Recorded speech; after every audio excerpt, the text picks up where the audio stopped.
Hi, I'm Amy Matthews. I'm here in Milan with the filmmakers of Cusp, who screened their film earlier this week.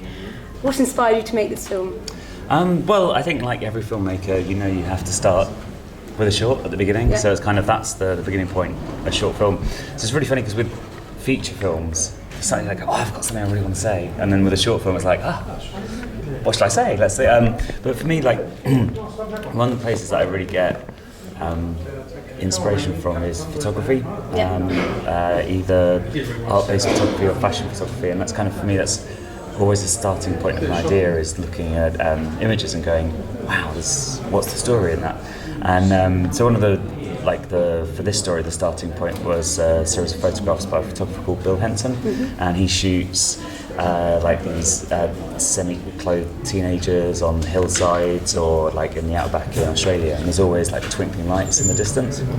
And kind of as soon as I saw that photography, I was like, I'd love to see this move. Like, it'd be amazing to see this come to life. And then you just start imagining stories and imagining the people. So it sprung out of like this one image, and then got stuff full of loads of life experiences and people I know. So it then became this narrative. So it's just a big mass of stuff that comes together in something that's kind of coherent, I think.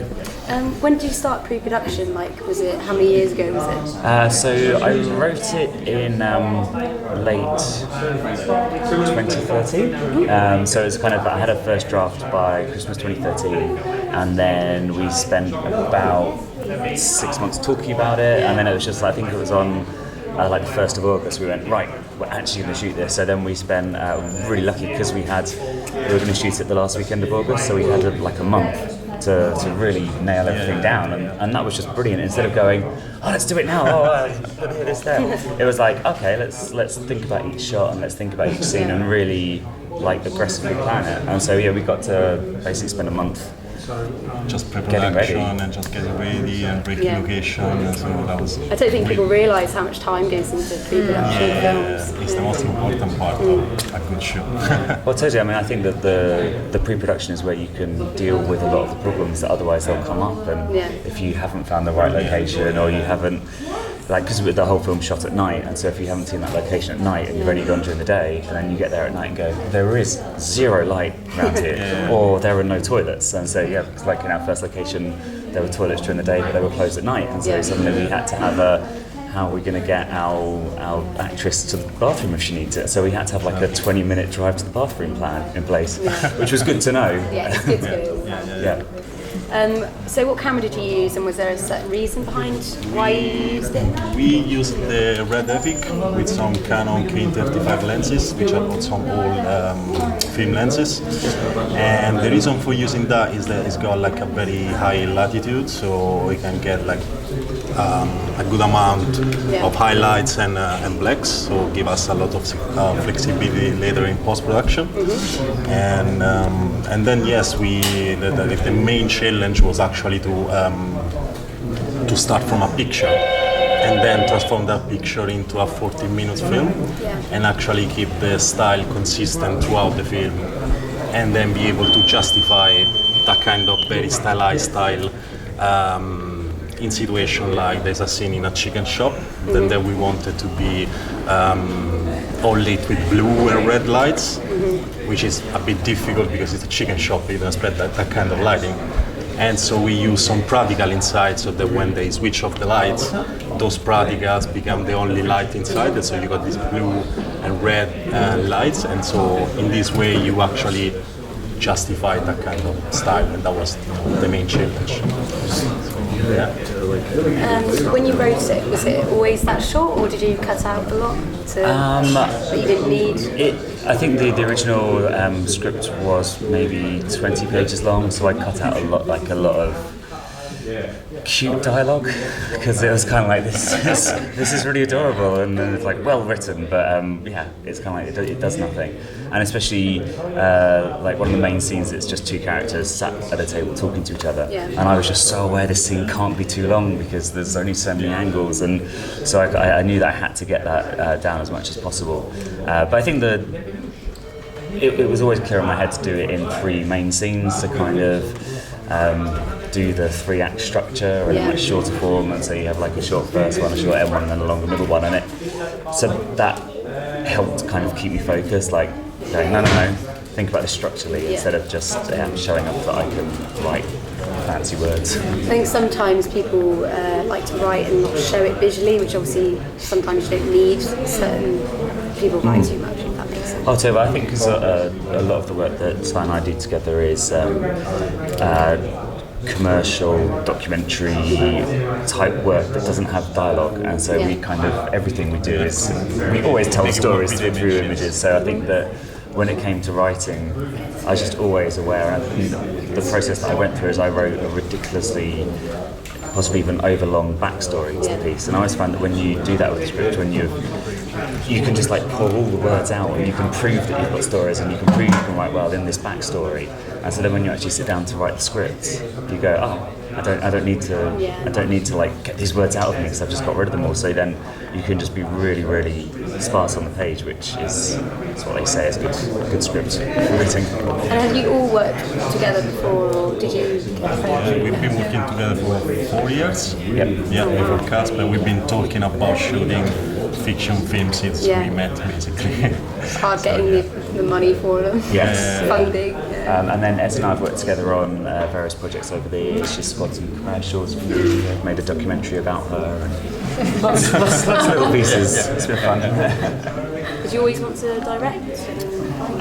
Definitely. I think directing was always the one thing. I studied documentary production and documentary directing, and that was really nice. Like, I had never really thought that as a direction before. Like, I was always focused on fiction. I think the beautiful thing about documentary is, one, you learn storytelling, because instead of just making everything up, you've got real life, but you still have to make real life a story, and you still need to find the narrative, and especially then when you're cutting it together, it's no different to fiction. It still needs to have the same structure and the same attention to detail.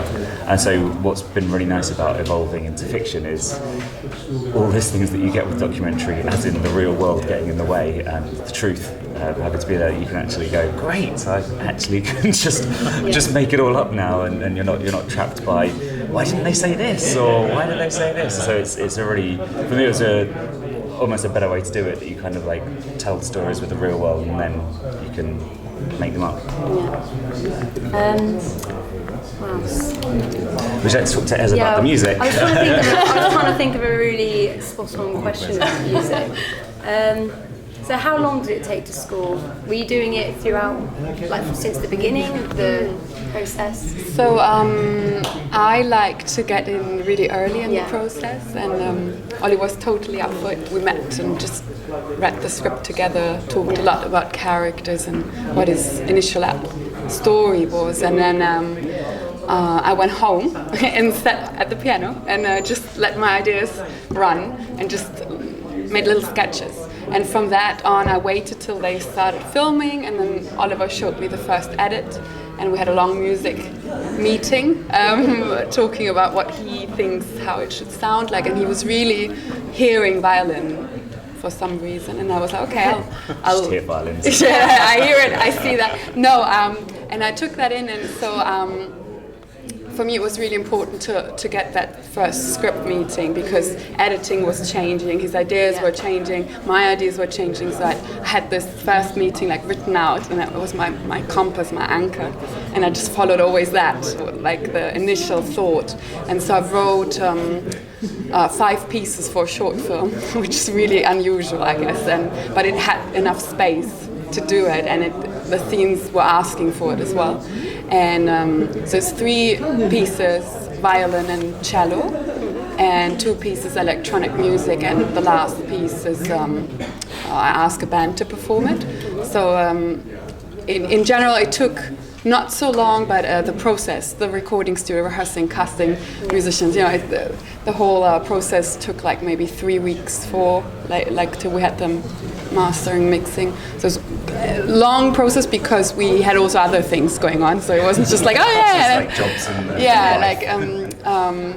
but it was just wonderful to have him in the studio as well, and just just that experience of being in a recording studio and seeing your film on the screen and like 3 musicians in the other room making music, and you go, that's my film, that's amazing. I think it was really funny because as we've spoken about the score, and Ez was already doing that, and had already done many hours work on it, and then I was just watching the film and looking at the credits going, I really want a song for the credits. So I phoned up and was like, I know you're like making 4 songs for me, but can you do a 5th, please? I treated it more like a feature than a short, because it felt to me through all these scenes that you created, it didn't just be, it wasn't one, it had enough story to give it more. Do you reckon it could go on to being a feature? Oh, absolutely. I think it's in order to get my head into the space to write a short, I had it needed to be the first act of a feature film to me. Yeah. So there's already a fairly solid story to come in Act 2 and Act 3, which is kind of one day I'll write that. I find that so I'm at university studying film, but like a lot of people try to cram too much into a short film, and I think it's a simple idea, or just a snippet of like life. It's better to focus on one thing. Yeah, definitely. Just to make that brilliant. But I think that's what I found really tough. So I wrote a feature film before I wrote a short because what I want to do is make feature films, and that's who I am and what I want to be. That's how I think, and I don't think in short film, or I wasn't thinking in short films, and so I just felt I couldn't sit down and write short films. It's like, right, I'll write a feature, I'll get that out of the way, I've proved I've done that, and now I can come back and write something much smaller. And I think that if you are struggling with doing that and struggling with like, I can't do a short, it's like, just do it, write that feature, get it out of the way, and then you can come back and then you just have one idea rather than having to have the one idea. Did you watch a lot of short films then to help you? At the time I was writing, I think I started writing during the London Film Festival, so I went to loads and loads of shorts there just to kind of go, what is a short story, what works as a short story, what doesn't work as a short story. And I think one of the best things that works as short are like little comedy pieces, because you can make them so short.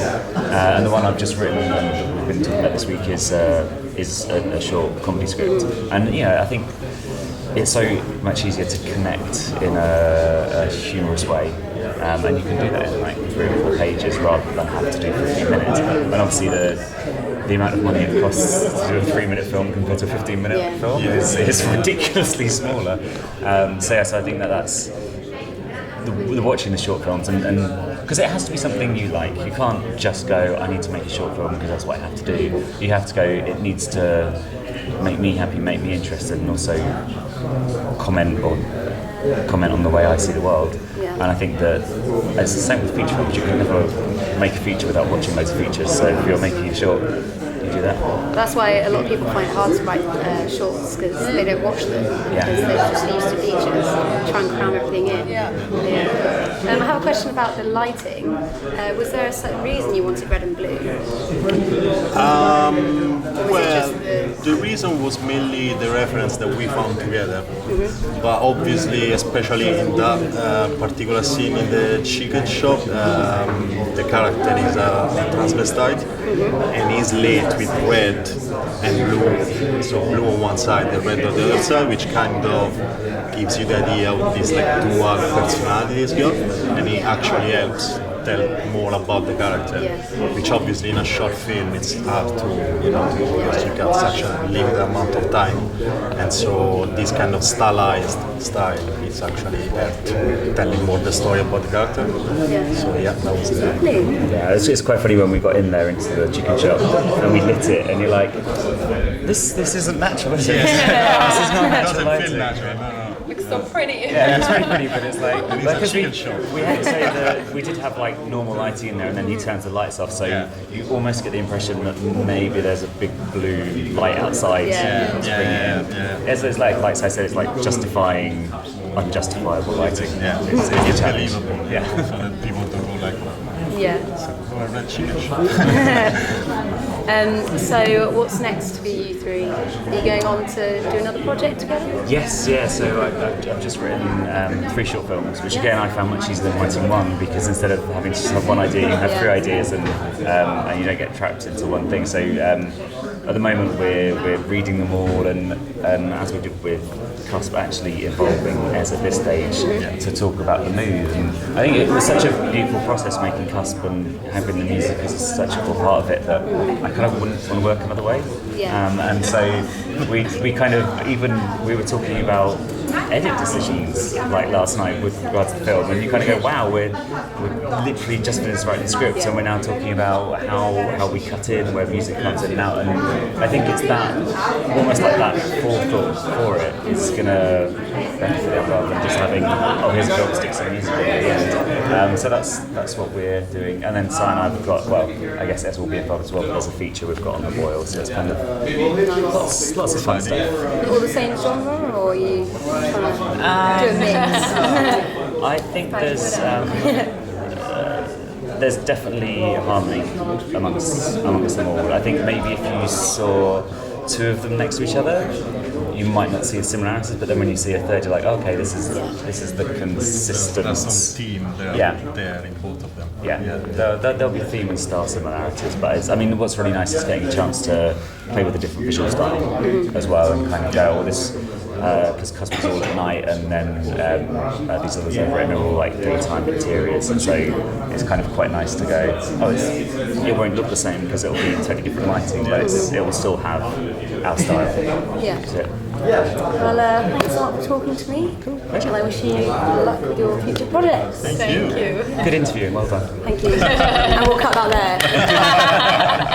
I was just like this the whole time. Sweat.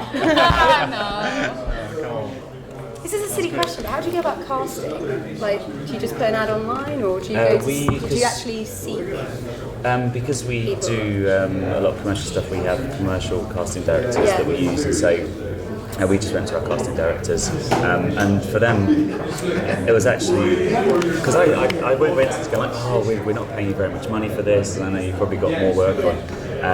But they were like, okay, this week we've been casting an Amazon commercial where we need mum to be mum, and then we're doing an Argos where we just need like two children to be two children, and you're asking us to find this really damaged girl and this guy who's like bored of the hometown he's in. So this is amazing. You're looking for characters rather than just like mum for a commercial, because mum for a commercial literally just smells like that. And so they were like, actually, this is the most interesting thing we're casting at the moment. And as soon as they said that, I was like, oh great, I can now ask more from you and go, we're not quite there with this role, can we try something else? And so that was really nice to go, oh actually, because everyone who was involved, the people that I work with on commercials, and that's their day job, is doing commercial stuff, but everyone's in film because they want to make film and they want to make fictional content, and so everyone gave us 110%, even though they weren't being paid, because it's like, this is the real deal. This is the real deal we're doing. You can be quite creative with commercials, Well, you need to be, because you need to give a lot of different options to the client in a very quick turnaround.